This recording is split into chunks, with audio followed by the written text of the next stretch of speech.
مانگے مجھ سے، دلیل کیا ہے؟ اللہ نے کہا تھا فرشتوں کو آدم کو سجدہ کرو، سارے فرشتوں نے سجدہ کیا تھا۔ اللہ کا فرمان کیا کہلاتا ہے؟ فَبِأَيِّ حَدِيثٍ بَعْدَهُ يُؤْمِنُونَ، اللہ کا فرمان حدیث کہلاتا ہے یا نہیں؟ حدیث آئی، اہل حدیث فرشتوں نے سجدہ کر کے دکھا دیا۔ شیطان نے کہا کہ نہیں، حدیث تو ٹھیک ہے پر میرا خیال جڑا ہے نا وہ یہ ہے کہ بھئی اے مٹی دا بنیا تے میں اگ دا بنیا، مٹی تھلے رہندی اگ اوتے جاندی، میں ادے نالوں چنگا۔ اس نے رائے کا دروازہ کھولا، حدیث سن کر رائے کا دروازہ کھولا۔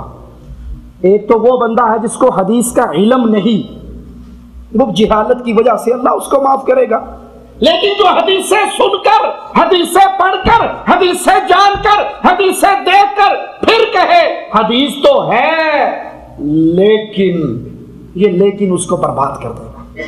فاروق اعظم کہہ رہے اہل الرائے سے بچو، اس لیے کہ اہل الرائے سنت کے دشمن ہیں، وہ احادیث یاد کرنے سے عاجز ہیں، لہذا اپنی رائے بیان کرتے ہیں، خود بھی گمراہ ہیں، اوروں کو بھی گمراہ کرتے ہیں، خود بھی گمراہ، حدیث چھوڑ کر رائے پہ چلنے والے، حدیث کی مخالفت میں اپنا کلام اور اپنے بڑوں کا کلام پیش کرنے والے خود بھی گمراہ، جو ان کے پیچھے جائے گا وہ بھی گمراہ۔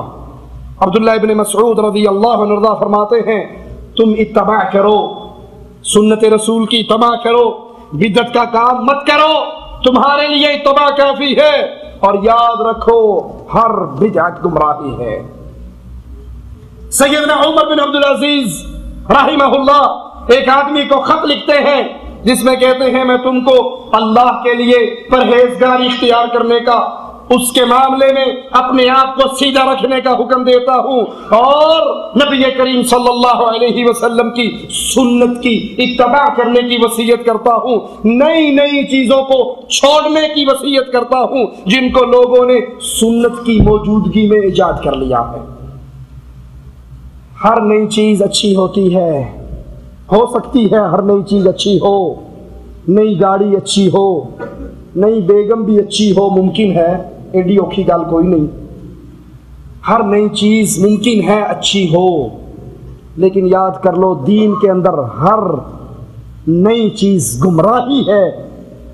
دنیا میں جتنی نئی نئی چیزیں لیتے رہو گے ہو سکتا ہے اچھی چیزیں تم کو ملتی رہیں، لیکن دین اچھا لینا ہے تو بیک گیئر لگانا پڑے گا، لوٹ جاؤ محمد کے دور کے اندر، لوٹ جاؤ صلی اللہ علیہ وسلم۔ دین اگر اوریجنل لینا ہے، دین اگر اصلی لینا ہے تو آپ کو لوٹنا پڑے گا زمانہ مصطفیٰ میں، لوٹنا پڑے گا صحابہ کے زمن میں، جتنا خالص اوریجنل صاف ستھرا دین آپ کو ابو بکر، عمر، عثمان و علی کے دور میں ملے گا، وہ انڈیا پاکستان کے ادوار میں مل سکتا؟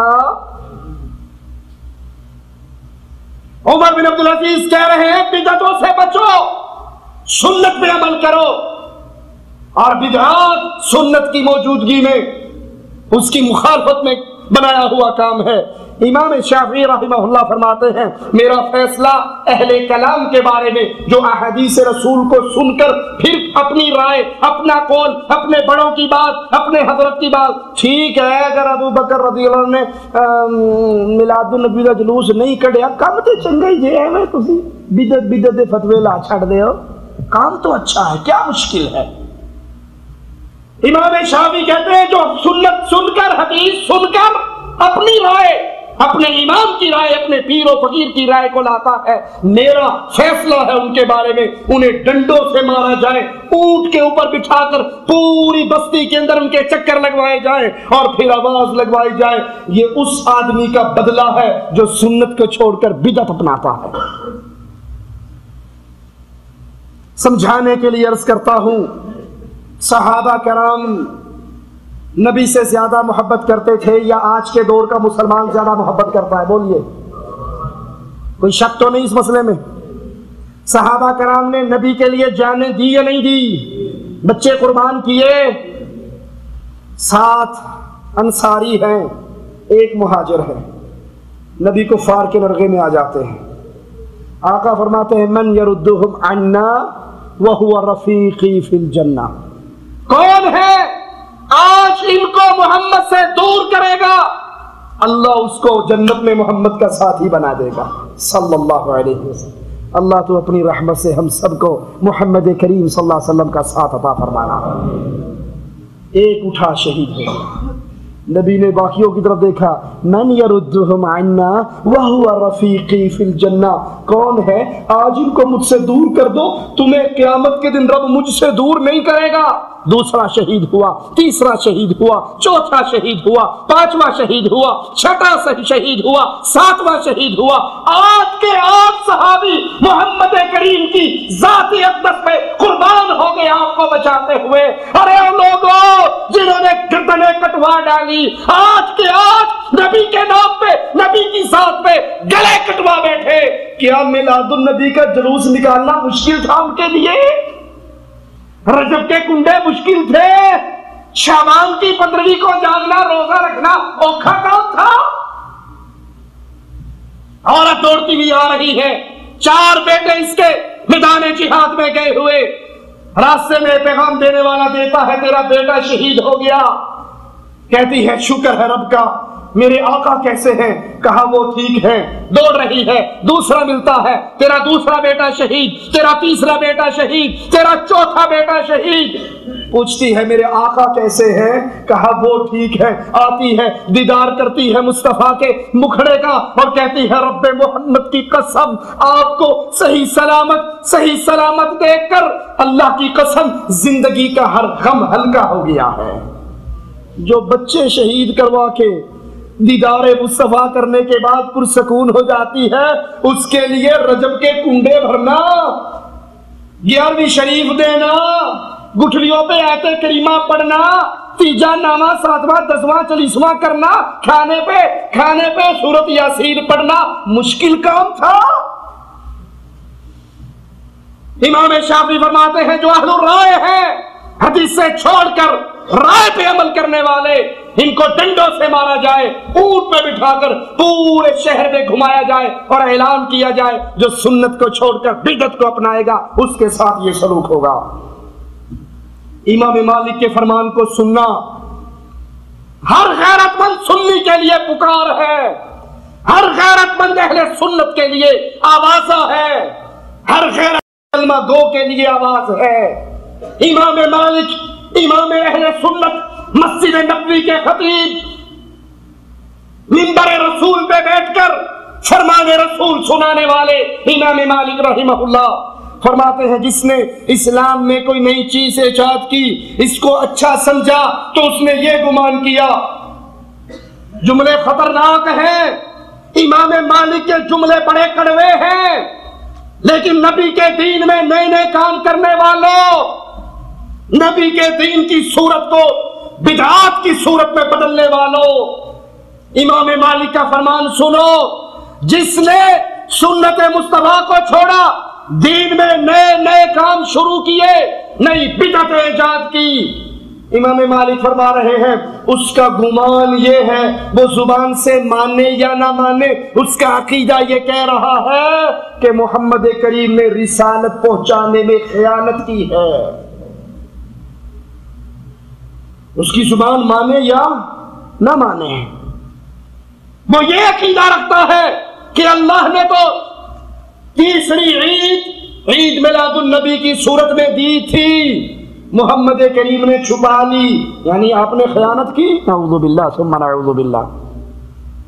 اللہ نے رجب کے کنڈے دیے تھے، مصطفیٰ نے چھپائے، اللہ نے شب برات دی تھی، مصطفیٰ نے چھپائی، اللہ نے آیت کریمہ گٹھلیوں پہ پڑھنے کا حکم دیا تھا، مصطفیٰ نے چھپایا۔ وہ یہ عقیدہ رکھتا ہے کہ مصطفیٰ نے خیانت کی، کیوں؟ مالک کا فرمان الیوم اکملت لکم دینکم، آج تمہارا دین میں نے تمہارے لیے پورا کر دیا۔ اللہ نے کہا دین پورا کر دیا، قرآن اور حدیث میں دین اسلام بند ہو گیا، نہ قرآن میں جشن میلاد النبی کا ذکر ہے، نہ احادیث میں ذکر ہے، نہ ربیع الاول کے حلوے کا یہاں ذکر، نہ حدیث میں ذکر، نہ کنڈوں کا قرآن میں ذکر، نہ حدیث میں ذکر، نہ شب برات کا قرآن میں ذکر، نہ حدیث میں ذکر۔ تو اس کا مطلب ہے جو اب اس کو منا رہا ہے وہ یہ سمجھتا ہے اللہ نے تو دی تھی، نبی نے نعوذ باللہ چھپا لی۔ تو لوگوں جو چیز زمن مصطفیٰ میں دین نہیں ہے وہ آج بھی دین نہیں بن سکتا۔ امام احمد رحمہ اللہ فرماتے ہیں سنت کا اصول ہمارے نزدیک یہ ہے، ہر اس چیز کو پکڑا جائے جس پہ رسول اللہ صلی اللہ علیہ وسلم اور آپ کے اصحاب تھے اور اس کی پیروی کی جائے، اور بدعت کو چھوڑ دیا جائے۔ ہر بدعت گمراہی ہے، لڑائی جھگڑا ترک کر دیا جائے، ان لوگوں کے ساتھ نہ بیٹھا جائے جو اپنی خواہشات کی پیروی کرتے ہیں، اور دین کے معاملے میں لڑائی جھگڑا نہ کیا جائے۔ جو سنت کو چھوڑ کر بدعات کا راستہ اپناتے ہیں ان کے ساتھ نہ بیٹھا جائے، ان کے ساتھ دوستیاں کرنا، ان کے پروگراموں میں شامل ہونا، ان کو اپنے پروگراموں میں بلانا اہل توحید اور اہل سنت اور اہل الحدیث کے لیے جائز نہیں ہے۔ سوچئے بدعت قابل مذمت کیوں ہے، بدعت کی اتنی زیادہ برائی کیوں بیان ہوئی ہے؟ اس لیے شریعت میں وحی کے بغیر صرف عقل سے رہنمائی نہیں کی جا سکتی۔ شریعت میں رہنمائی کا طریقہ کیا ہے؟ اللہ کی وحی، اور بدعت وحی کی دلیل پر نہیں ہوتی، عقل کی دلیل پہ ہوتی ہے۔ دوسری بات، شریعت مکمل ہو چکی ہے، اس میں کمی اور زیادتی نہیں ہو سکتی۔ بدعت کرنے والا اس میں زیادتی کرتا ہے، بدعتی شریعت کا دشمن ہے، جو اس میں اضافہ کرے گا اس سے دشمنی کرے گا۔ بدعتی اپنی خواہشات کی تباہ کرتا ہے، بدعتی شریعت سازی کرتا ہے، اور شریعت اپنے بندوں کے لیے بنانا کس کا حق ہے؟ اللہ کا حق۔ شریعت بندوں کے لیے اتارنا اللہ کا حق ہے، اور جو بدعات کا دروازہ کھولتا ہے وہ یہ حق اپنے لیے استعمال کر کے اللہ کی مشاہدت کرنا چاہتا ہے، وہ شریعت سازی کا جرم کرتا ہے۔ اور دین کے اندر یاد رکھیے ہر بدعت گمراہی ہے، دین میں ہر نیا کام بدعت ہے، ہر بدعت گمراہی ہے۔ صحیح مسلم میں ہے، اللہ کے نبی نے فرمایا من عمل عملا لیس علیہ امرنا فہو رد، جس نے کوئی ایسا کام کیا جو ہمارے اس دین میں نہیں وہ کام مردود ہے۔ دین کے اندر نیا کام بدعت ہے، بدعت گمراہی ہے، اور گمراہی جہنم میں لے کے جاتی ہے۔ اقول قولی ھذا واستغفر اللہ لی ولکم ولسائر المسلمین فاستغفروہ انہ هو الغفور الرحیم۔